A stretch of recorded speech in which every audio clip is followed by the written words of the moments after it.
The phone buzzes itself off the nightstand at 3:11 a.m. A panicked moth trapped in a glass jar.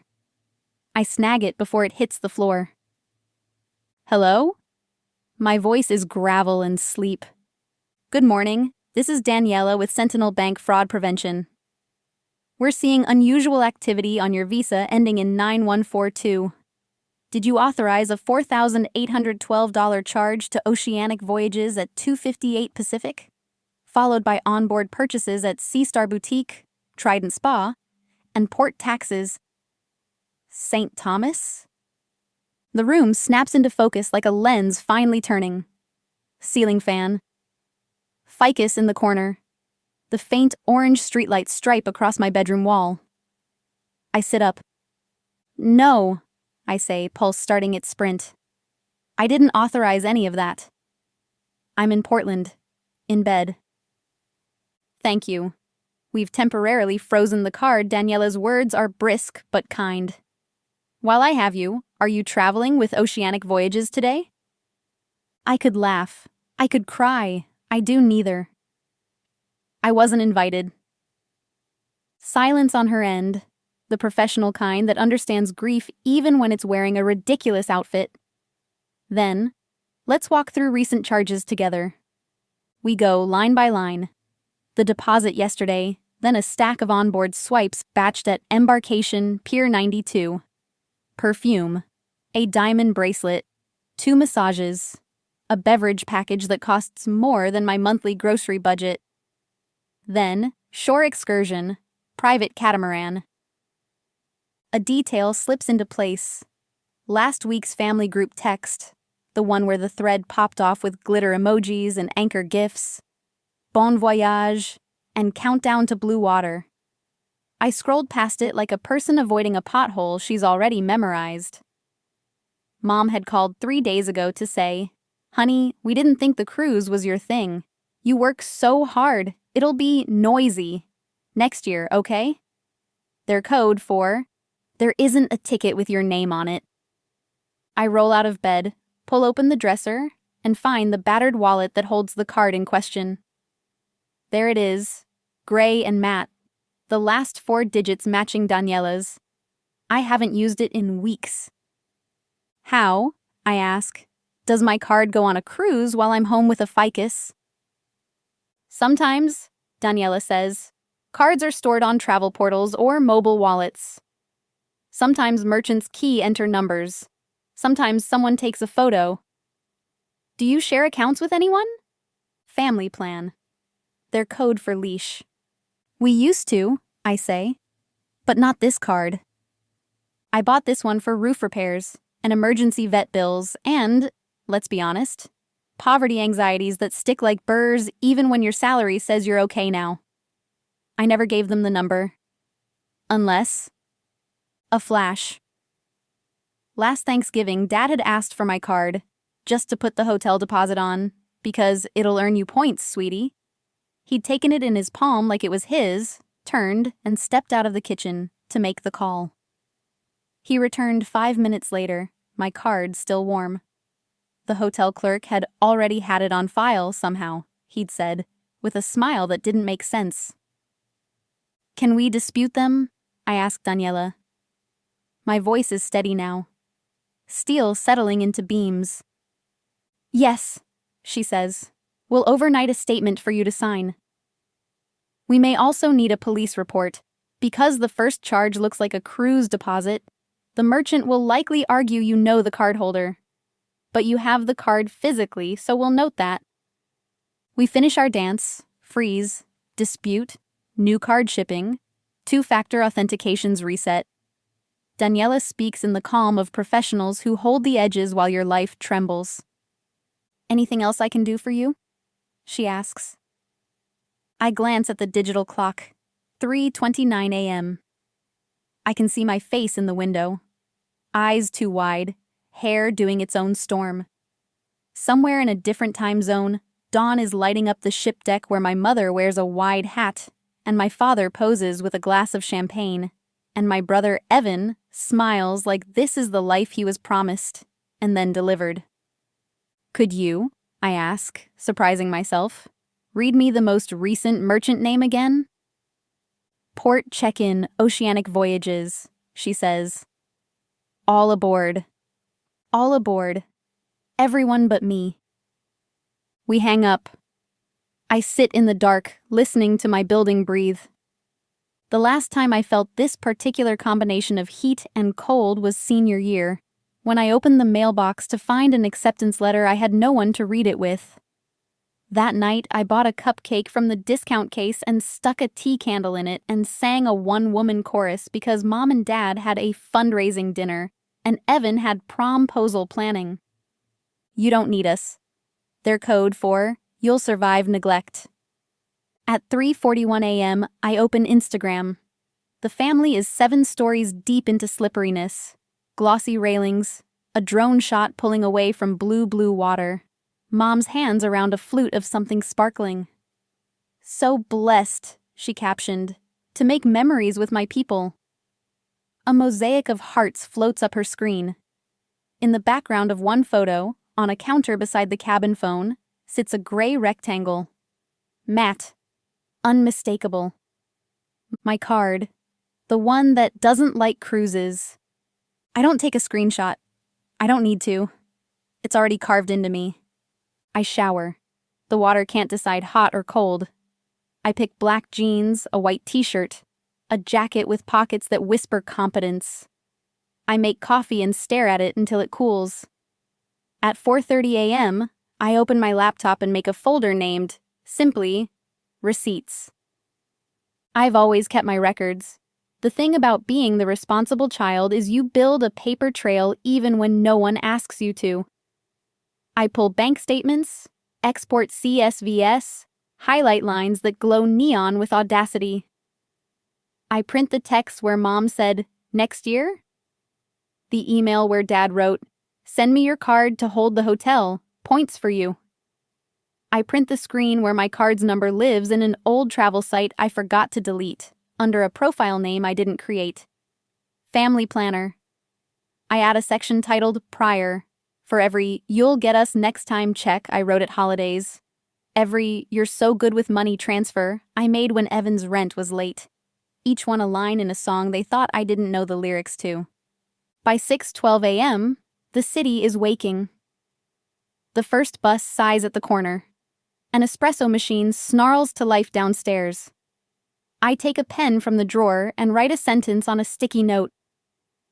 You can love people and still refuse to fund the story they tell about you. I stick it to the front of the receipts folder. At 6:43 a.m., my phone lights up.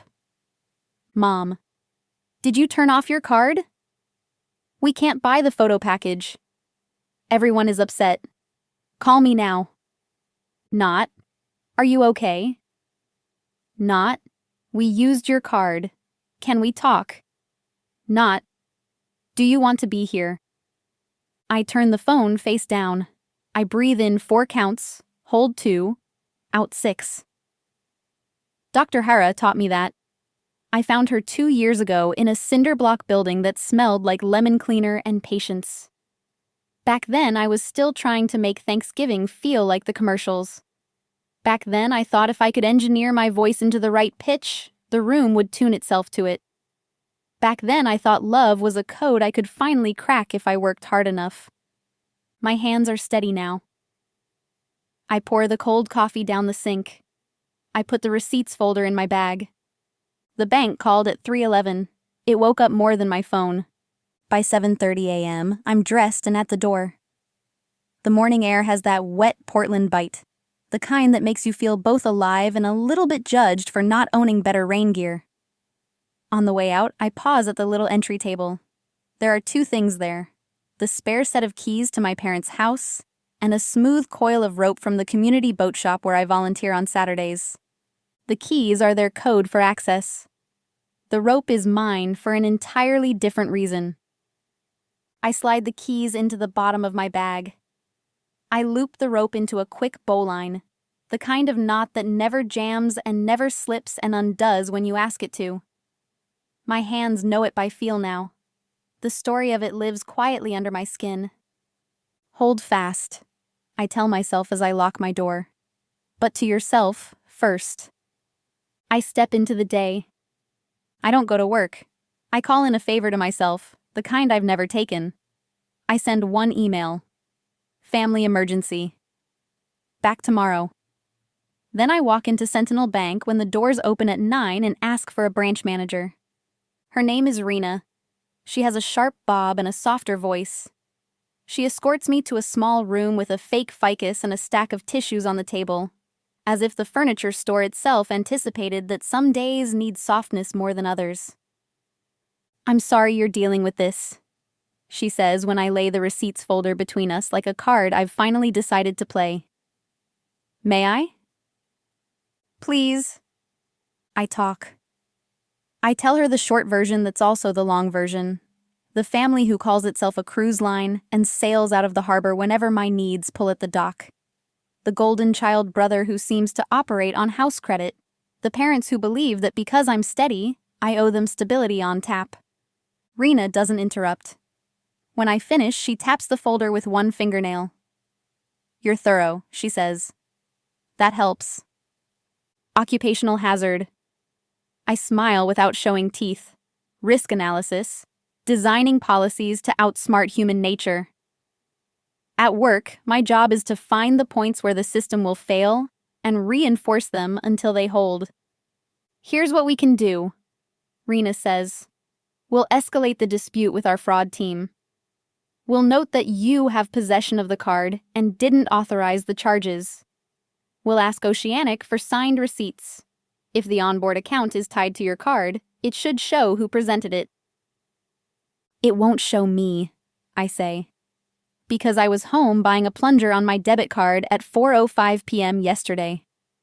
I saved the receipt." Rena almost smiles. "I believe you. We'll also add a password to your profile. No changes on any accounts without it." We set it. A word from the boat shop, something I can pronounce with my mouth closed. She clicks, updates, codes the system to respect me.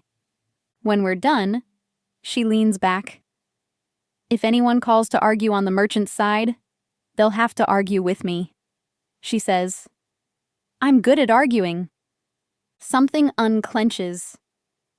There are words that fix nothing, and words that stitch. These stitch. Outside, the rain has turned to that Portland drizzle that erases edges. I breathe it in like medicine. I walk 2 blocks to a coffee shop and stare into a paper cup while I watch my phone light up and darken and light up again. It's a Christmas tree of entitlement. "Dad, call me." "Mom, they won't let us off at St. Thomas because the account is frozen. You've humiliated the family." "Evan, WOTF is your problem? We needed it for incidentals. Family. We needed it." Their code for, "You should have known to say yes without us asking." I could type a paragraph. I could type 1 word. I could type nothing. I could also type exactly what I mean. I open the family thread. My thumbs hover. I hear Doctor. "Hara, what message are you sending to yourself with what you send to them?" I type, "I'll discuss money matters when you're back on land." In writing. Until then, I've frozen my account. Please stop contacting me except for emergencies. I hit send. Then I mute the thread for 8 days. At noon, I go to the community boat shop because it is Saturday, and the only thing that calms me better than math is cedar and steam. The building sits a block from the river and smells like salt, even though everyone insists that's impossible. There's always somebody there. A loose family that formed itself out of scrap wood and shared time. "Hey, stranger." Noah lifts a hand as I step inside. He's got a pencil behind his ear and sawdust in his beard, and the usual streak of enthusiasm across his face. He's the shop lead, the person who knows which clamp is where, and who will make you tea when your hands shake. "Hey." I hang my jacket on the peg that's become mine by simple repetition. You ever get a phone call at 3:11 a.m. that makes you rewrite your whole life before sunrise? "All my best life choices start with terrible hours," he says. Want to plane some rails? I do. The motion is rhythm. Push, lift, return. The curl of wood falls like a note I can finally hold. Around us, the world organizes itself. The hiss of steam bending planks, the thunk of mallet to chisel, the low hum of old records someone insists on playing even though they crackle like a fire. My first day here was an accident disguised as mercy. One winter, the pipes burst in my building, and the landlord said 3 weeks. And I said, "You mean 3 months?" And he said nothing at all. I spent a night on Monica's couch, and then walked until the river found me. The sign outside the shop read, "All skill levels. Mostly patience required." I had patience in surplus. Skill arrived like tide, an inch more each time I showed up. Noah passes me a length of rope. "Show me your bowline." I tie it without looking and hand it back. He tugs. It holds. "You're getting fast." I'm getting unwilling to let things slip. He sees something in my face and doesn't pretend he doesn't. "How's your family?" he asks, the way you'd ask how the weather is when you can see the puddles. "On a cruise," I say, and tell him just that much. He nods. "With your card?" And my name, apparently. "Hey." He says it the way you say stop to a dog about to dash into traffic. Not harsh, but urgent. "Hold fast." "Trying," I say. We work. When my head starts singing again, I turn to the sanding bench. There's a hull in progress on the sawhorses, a small skiff that will spend its summers ferrying children and dogs across a lazy ribbon of river. It already looks like a promise. My hand moves in slow arcs. The wood warms under my palm. "Thank you for being open today," I tell the room under my breath. The room creaks its acceptance. By evening, the fur in my brain has smoothed. I lock up with Noah, the two of us standing in the doorway as the river swallows the last light. He pulls the door until the latch clicks. "You okay going home?" he asks. "Yeah," I say, and then, because honesty has begun to feel like a form of grace I can offer myself, "No. But I'm going anyway. Text me when you get there." I do. He replies with an anchor emoji. It should be corny. It feels like a charm. At home, I put the spare keys to my parents' house in a padded envelope. I write their address in my neatest lettering, the handwriting Mom used to praise when I'd address Christmas cards and she'd say, "You have such a steady hand," and I'd say, "I had to learn to hold things still." I slide the envelope into my bag to mail on Monday. Then I tape a blank piece of paper to the fridge and write, in the corner, "Tide table." Under it, I draw columns, date, boundary. Held, how it felt. I write the first entry. Today, freeze card. Held, like standing in sand as the water runs out and watching that I'm still upright. I go to bed before 10, which feels like a defiance all its own. The house hums. Somewhere, an ice maker coughs. When my phone buzzes, it's a text from a number I don't recognize. Rena, Sentinel. Merchant-initiated contact. We escalated. Rest. We've got you. A banker who texts, rest. I almost cry. Instead, I sleep like a person who finally hired a bodyguard for her boundaries. 8 days is a long time to hold silence.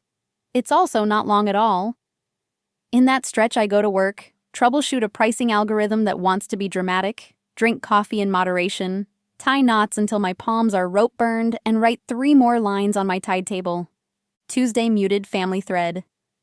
Held. Like closing a door with both hands and feeling the click land in your bones. Wednesday removed card from old travel profile. Held. Like cleaning out a drawer and finding my own name under the dust. Friday. Said no to a late meeting that wasn't mine to fix. Held. Like choosing to put down a bag that was never mine to carry. On the 9th morning, my family's ship comes in. The air at the pier is part salt, part diesel, part hope.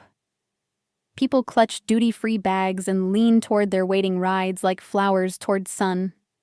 The ship itself squats in the water like a building on a dare. I stand beside a column and feel the bowline in my pocket, the rope ticking against my thigh with every nervous shift.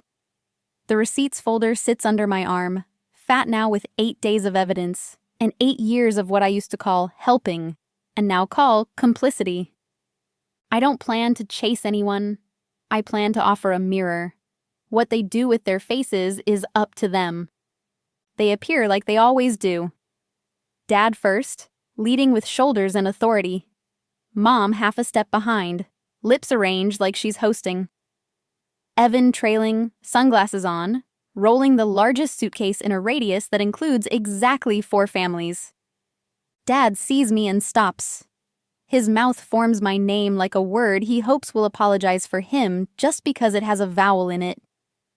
Finally, Mom says, eyes shining like stadium lights. We have had the most exhausting time. They wouldn't let us off the ship in St. Thomas. Do you know how humiliating that was? We need to talk about how you handle money. Evan's laugh snags. Yeah, he says. We need to talk about your boundaries, sis. I take a breath. I take another. I don't take a third because we'll be here all day. I step into the space between us and set the folder on a bench. I open it. Paper shines in winter light. I'll start, I say, since this is my card and my life. Don't be dramatic, Dad says. It was just for incidentals.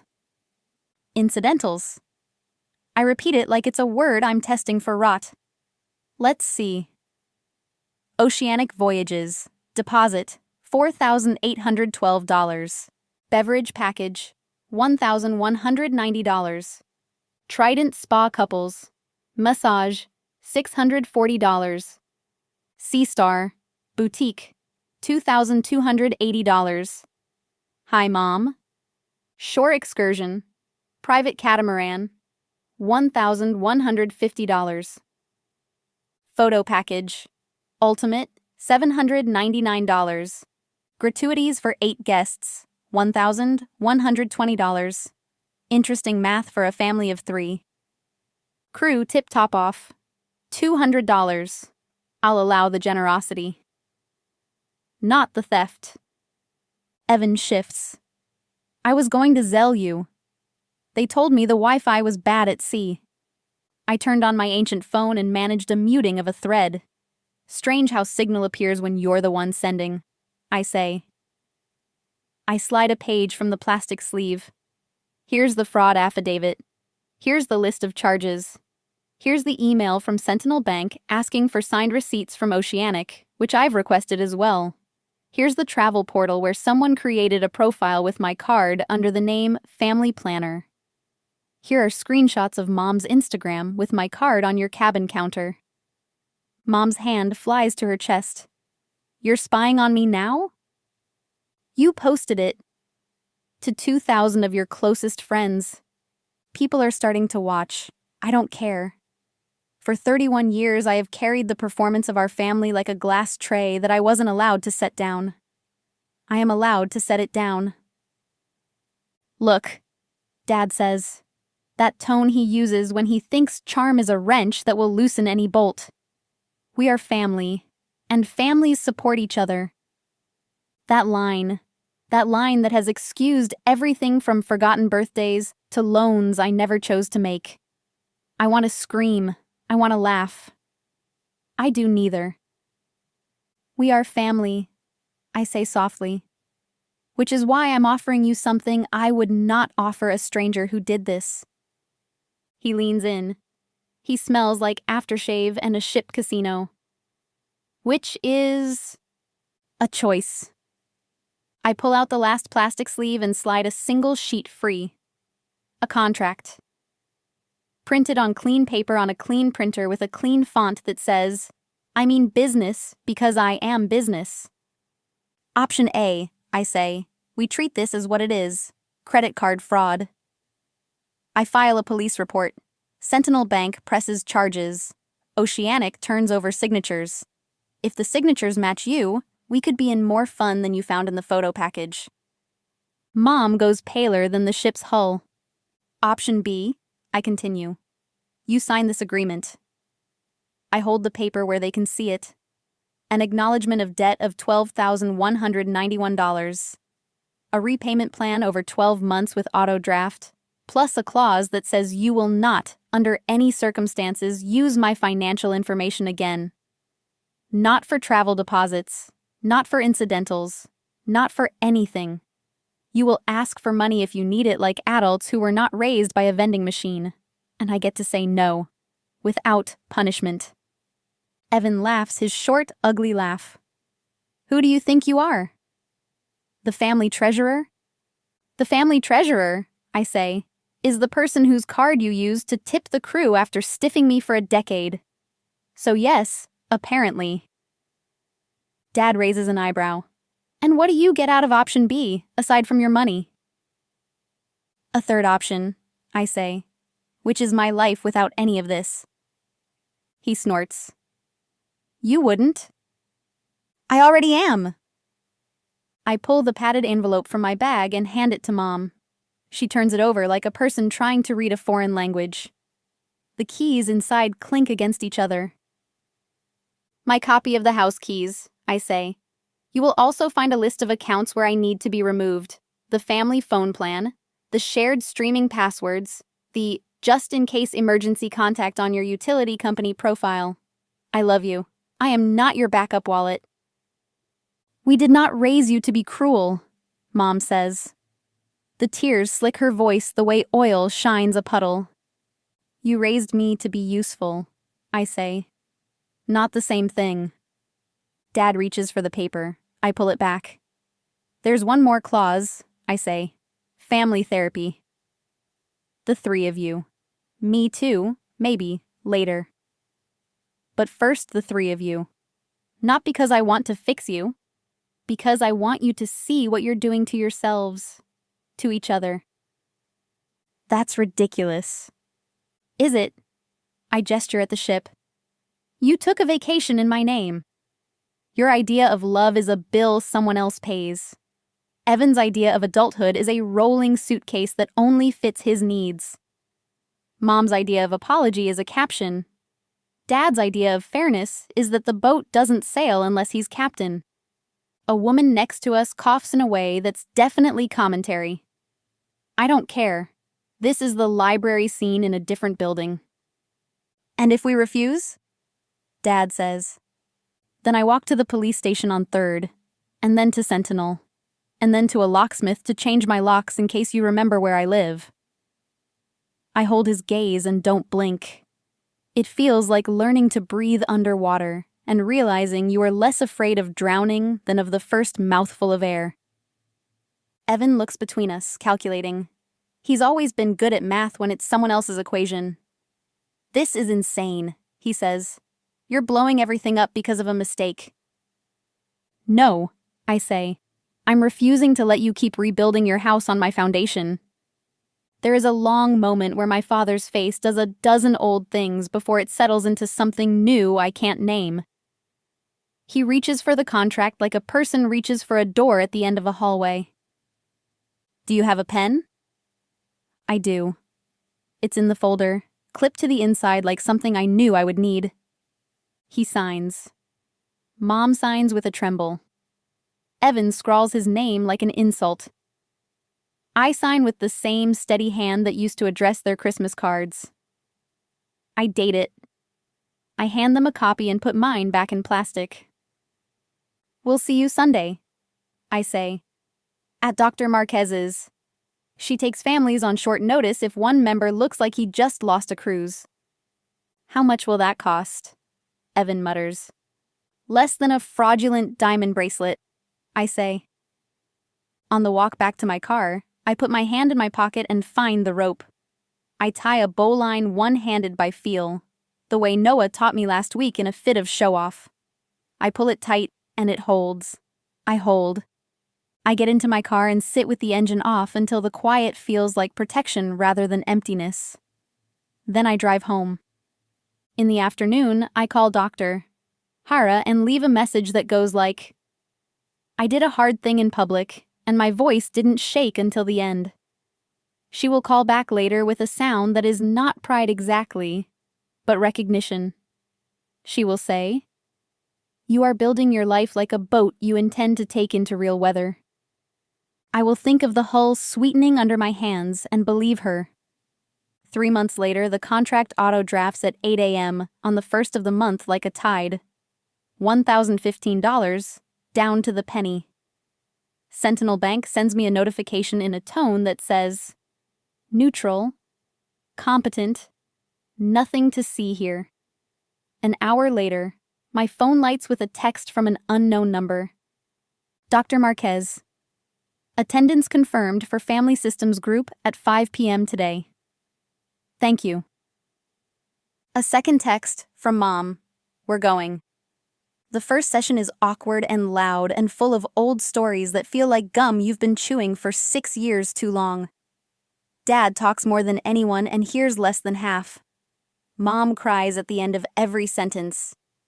Evan taps his foot and rolls his eyes and then, once, stops, stares at the carpet and says, I didn't know I was the favorite until it was too late to pretend I wasn't. The room changes temperature at that. I don't go to the first 3 sessions. I told them I wouldn't. I told them the contract included a clause where I get to protect my peace. At the 4th, I sit on a couch that squeaks and say, I'm here to make sure the room knows my name is not useful. It's mine. At home, the tide table grows. The boundaries move from financial to everything else. Boundary. Don't answer midnight calls unless someone is physically hurt. Held. Felt like sleep. Boundary. Holidays with chosen family this year. Held. Felt like music I picked myself. Boundary. Return things that aren't mine to carry. Held. Felt like setting down a box and finding my hands again. Saturdays belong to the shop. The skiff takes shape. What was a pile is now a something. We flip the hull one afternoon, me on one corner, Noah on the other, and 2 retirees named Joe and Sam at the sides. When the boat rests upright and we step back, I feel the kind of holiness that comes from making anything in a world that keeps asking you to buy instead. What about a name? Noah asks. Ledger, I say, surprising myself, because I balanced one. He grins. Ledger it is. We paint the name in neat letters on the stern and let it dry while Joe tells a story about a storm in '82 and Sam argues with the radio. When it's time to launch, the shop gathers at the river like we're sending off a kid to college. There's a dandelion wreath. There are cookies. Someone brings a bad bottle of champagne that looks great in photos. Want the first row? Noah asks. Wouldn't that be presumptuous? I say, dry, because that is the language he and I speak when feelings are too bright to hold raw. Wouldn't it be the point? I climb in. The boat wobbles the way new legs do, and then remembers what it was built for. Halfway across the lazy sweep, the city turns quiet around me. Even the bridge traffic sounds like it's respecting something. I rest my oars and let the current have me for one breath, and then I take it back. I feel the bowline in my pocket again. It feels, suddenly, less like a weapon and more like a token. On the far bank, I sit with the oars in my lap and think about the 3:11 a.m. call as a beginning instead of a wound. It was both. After, I help coil the lines and sweep the sawdust. Noah locks the door and we stand in the doorway the way we always do, watching the river pretend it never moved. Dinner? He asks. Are we friends who sometimes eat dinner, or people who are about to blur something on purpose? I ask. He smiles without defense.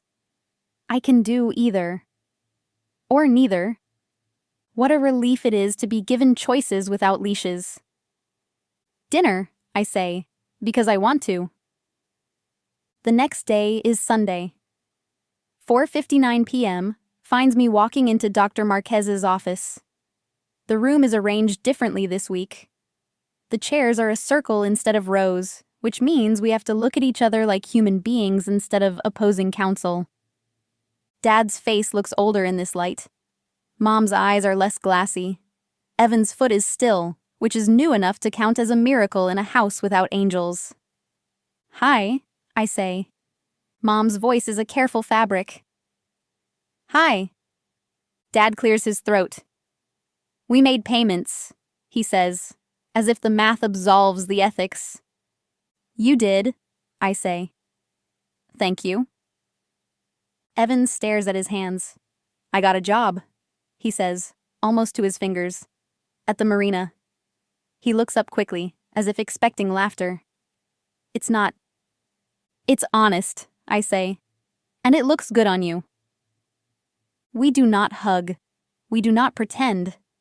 We talk about the new script, the one where grown children stop auditioning for roles we didn't write. We talk about what happens when a system loses its scapegoat and has to invent itself from scratch. We talk about how empty it feels when the boat leaves the harbor and there's no one on shore to wave and burn. When the hour ends, we stand in a way that doesn't know whether to call itself hopeful. I take it. Outside, I check my phone. A text from Rena Sentinel. Merchant credited $799 photo package. Progress. I laugh out loud on a sidewalk where no one is paying attention. The universe is petty and generous at once. I can work with that. At home, I make dinner with 2 hands and no performance. The recipe is a stew a friend taught me in a kitchen where we spilled everything and no one yelled. I set the table with the good bowls I bought myself. I light a candle because I like the way it makes the walls breathe. I sit down. I eat. I taste all of it. My phone buzzes. It's Noah. He sends a picture of Ledger tied to the dock, bowline neat and sure, with 3 words: not going anywhere. I set the phone down and look at the wall where the tide table hangs. It's full now, edges curled from steam and time. I take it down. I fold it. I put it in the folder with receipts. They can live together. They tell one story between them. I refuse to pay the bill for a life I wasn't living. I wrote a new one instead. Before bed, I open my window and let the cool night in. Somewhere a siren wails and then fades. Somewhere, a ship horn says goodbye to a city and means it. Somewhere, my parents are sitting in a quieter house than they used to think they wanted, and my brother is learning that the sound of a line slipping off a cleat is the same sound a life makes when it loosens, and the same sound a knot makes when it holds. I turn off my light. I sleep. No one calls at 3:11 a.m. In the morning, I tie a bowline without looking. It holds. I do too.